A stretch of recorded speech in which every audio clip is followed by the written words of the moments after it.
പള്ളി ഇമാമിനെ ഇരുളിന്റെ മറവിൽ കണ്ണിൽ മുളകുപൊടിയെറിഞ്ഞ് ആക്രമിച്ചു. ഗുരുതരമായി പരിക്കേറ്റ ഇമാമിനെ കാസർഗോഡ് ജനറൽ ആശുപത്രിയിൽ പ്രവേശിപ്പിച്ചു.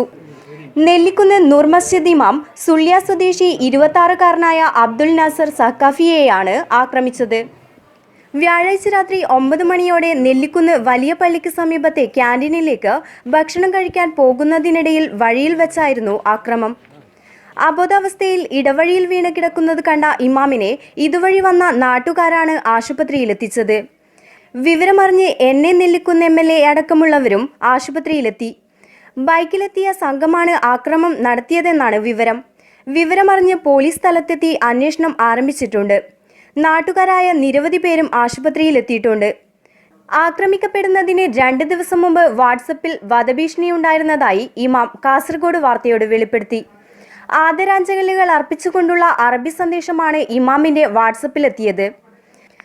അജ്ഞാത നമ്പറിൽ നിന്ന് സന്ദേശം ലഭിച്ച കാര്യം അദ്ദേഹം ജമാഅത്ത് കമ്മിറ്റി ഭാരവാഹികളെ അറിയിച്ചതിന്റെ അടിസ്ഥാനത്തിൽ കമ്മിറ്റി ബുധനാഴ്ച സൈബർ സെല്ലിന് പരാതി നൽകിയിരുന്നു. സൈബർ സെൽ നടത്തിയ അന്വേഷണത്തിൽ ഈ നമ്പറിനെ കുറിച്ചുള്ള കൂടുതൽ വിവരങ്ങളൊന്നും ലഭ്യമായിട്ടില്ലെന്നാണ് വിവരം. നാട്ടിൽ നിന്നും സ്ഥലം വിട്ടു പോകണമെന്നും സന്ദേശത്തിലുണ്ടായിരുന്നു. ഇദ്ദേഹത്തിന് നെല്ലിക്കുന്നിൽ എന്തെങ്കിലും പ്രശ്നങ്ങളുള്ളതായി ആർക്കും അറിയില്ല. ആക്രമണം സംബന്ധിച്ച് പോലീസ് വിശദമായ അന്വേഷണം ആരംഭിച്ചിട്ടുണ്ട്.